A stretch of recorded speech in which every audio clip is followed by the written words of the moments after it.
જંબુસરમાં સંવત 2081ના પોષ સુદ 14ને રવિવારના તારીખ 12/1/2025ના રોજ મા લીંબચના મંદિરે 18મો પાટોત્સવ ઉજવાયો હતો। આ પાટોત્સવમાં સમસ્ત લીંબચિયા સમાજ અને જંબુસર શહેરના ભાવિ ભક્તો તેમજ ગ્રામજનોએ હાજરી આપી હતી અને મા લીંબચની અર્ચના સાથે પ્રમુખશ્રી તથા સમાજના યુવા મંડળ તથા અન્ય જ્ઞાતિ સમાજના આગેવાનો પણ જોડાયા હતા। આ પાટોત્સવનું મહાયજ્ઞ સાથે દર વર્ષની જેમ આ વર્ષે પણ ખૂબ સરસ રીતે આયોજન કરવામાં આવ્યું હતું।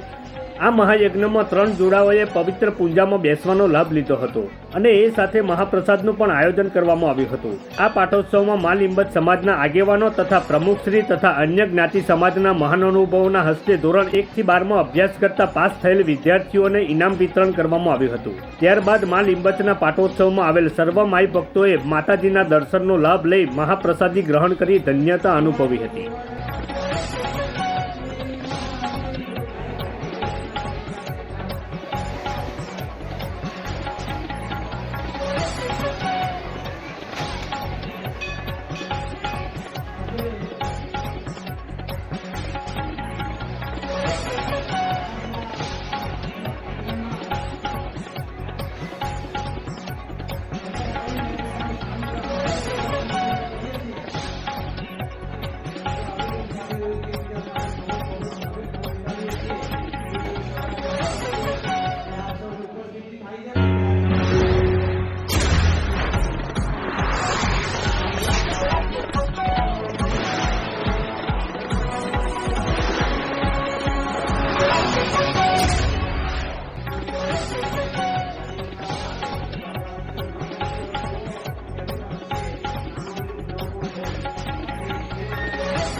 કોઈ પણ સંજોગો આવી અથવા કોઈ પરિસ્થિતિને ધ્યાનમાં લેતા પહોંચી નથી શકાતો ત્યારે એવા માટે પણ આપણે અમરેશ્વરના વતી એવા શ્રી જગદીશભાઈ જો સુરત મ્યુનિસિપલ કોર્પોરેશનના ડેપ્યુટી એન્જિનિયર તરીકે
લીંબચ માત કી જય। પઠાણી ભાગોળ જંબુસર અહીંયા આગળ જંબુસર મંદિરે લીંબચ માતાના મંદિરે 18મો પાટોત્સવ રાખવામાં આવ્યો હતો। તેની અંદર 3 જોડા પૂજામાં બેઠેલા છે અને એ દર વર્ષની જેમ અહીંયા ધામધૂમથી પૂજાપાઠ થાય છે અને પ્રસાદીનો પ્રોગ્રામ પણ થાય છે। અહીંયા સંવત 2081ના માસોત્તમ માસે પોષ સુદ 14ને રવિવાર તારીખ 12/1/2025ના રોજ હવન ને પૂજા અહીંયા આગળ થાય છે અને એ પૂજાની અંદર મહાપ્રસાદી પણ રાખવામાં આવેલ છે। મહાપ્રસાદીનો સર્વ લીંબચ સમાજે તેમજ અન્ય જ્ઞાતિએ પણ લાભ લીધો છે ને અહીંયા આગળ નાના બાળકોને પણ વિતરણ જે સ્કૂલમાં ભણતા હોય એમને ઇનામનું વિતરણ કરવામાં આવેલું છે। આજ રોજ સંવત 2081ના પોષ 14ને રવિવારના રોજ મા લીંબચના પ્રાંગણમાં 18મો પાટોત્સવ ઉજવાયો।